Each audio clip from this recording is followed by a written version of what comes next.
Valérie Zenati, bonjour. Bonjour. Alors, quelle signification a pour vous, tout d'abord, le terme de citoyenneté?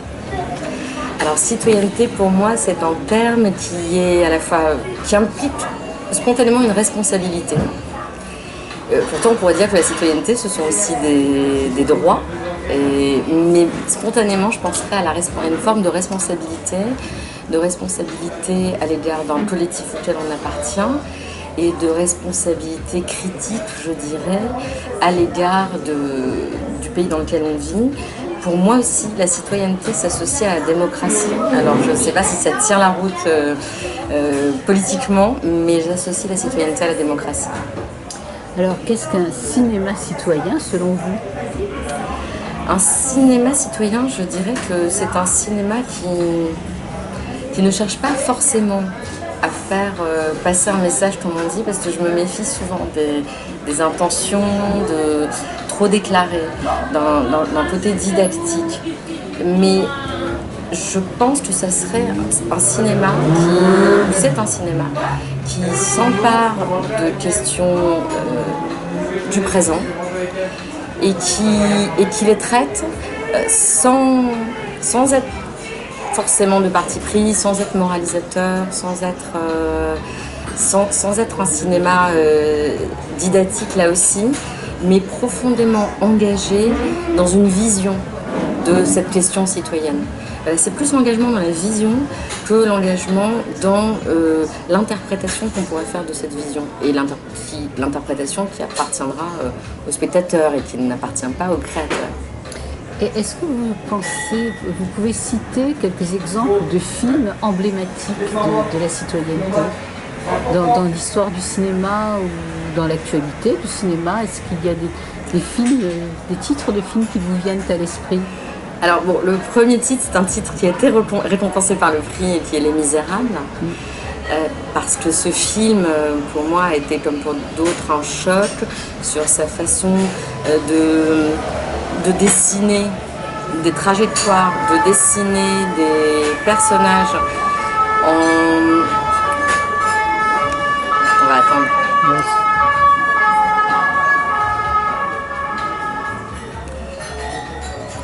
De dessiner des personnages en allant à la fois du côté d'une représentation qu'on a et donc du cliché d'une certaine manière, tout en démolissant ce cliché évidemment, ou en tout cas en le complexifiant.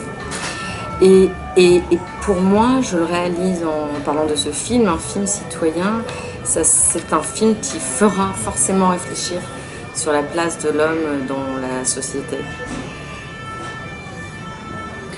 Et s'il fallait chercher un autre film, je sais pas, je n'étais pas préparée à la question.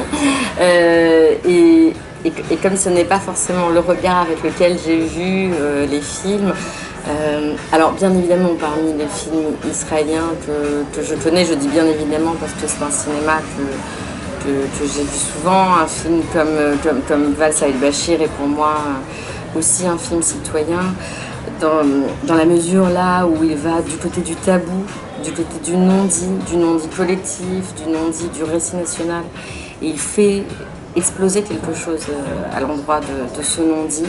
Donc c'est un film citoyen, éventuellement, et d'une autre manière, je pense à un très beau film aussi, polonais, qui s'appelle Ida. Voilà, et qui à première vue, bon, a évidemment bien d'autres qualités, mais je le relie peut-être à la question parce que là aussi il est question de lever un énorme non-dit de l'histoire et un rapport à l'histoire compliqué en Pologne. Mais je suis sûre qu'il pourrait y avoir 10 000 autres films, et je pense que, je sais pas, Docteur Zhivago, c'est certainement aussi un film citoyen à sa manière,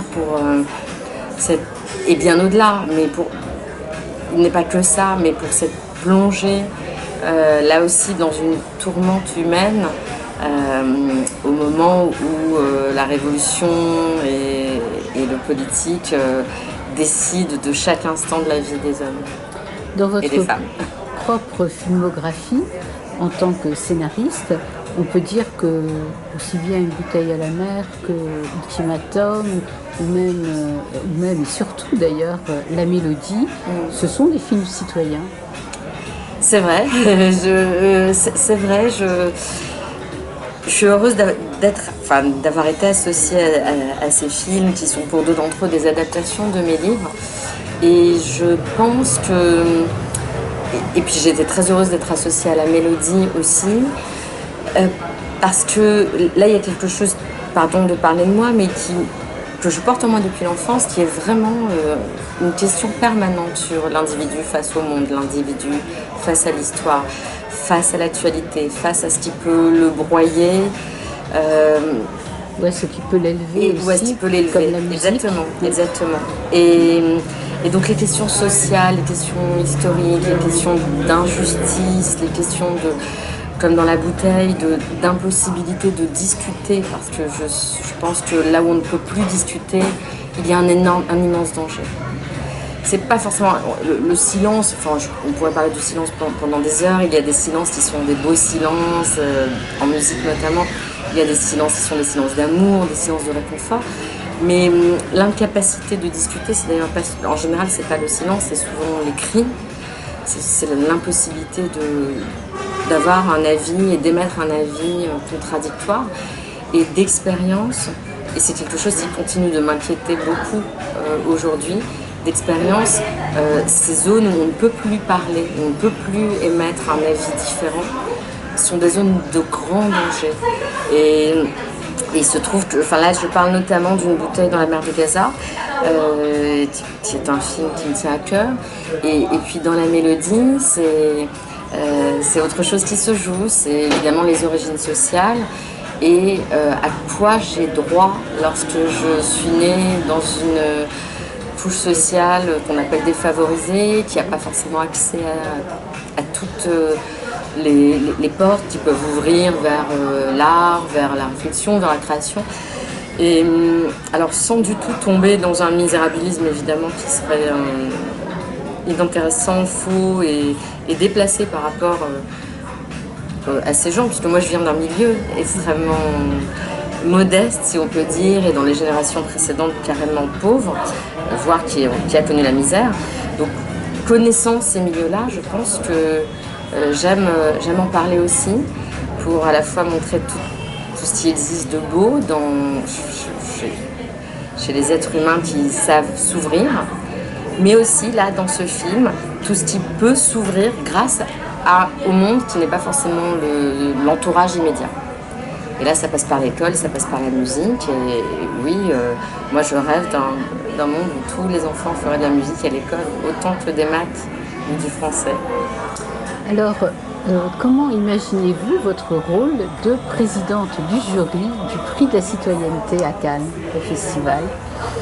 Alors moi, j'aime bien découvrir. Donc je pense que je vais découvrir quelque chose en rencontrant les membres du jury, en étant là-bas. Pour avoir déjà animé soit des commissions, soit des prix, je sais que j'aime beaucoup siéger en général dans un jury.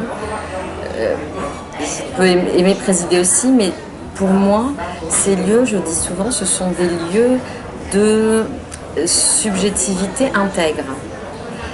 C'est comme ça que je qualifie toutes les commissions, les prix dans lesquels j'ai été. C'est-à-dire, je pense qu'il faut assumer le fait qu'un groupe de personnes ne représente que lui-même et une synthèse d'avis qui sont tous subjectifs.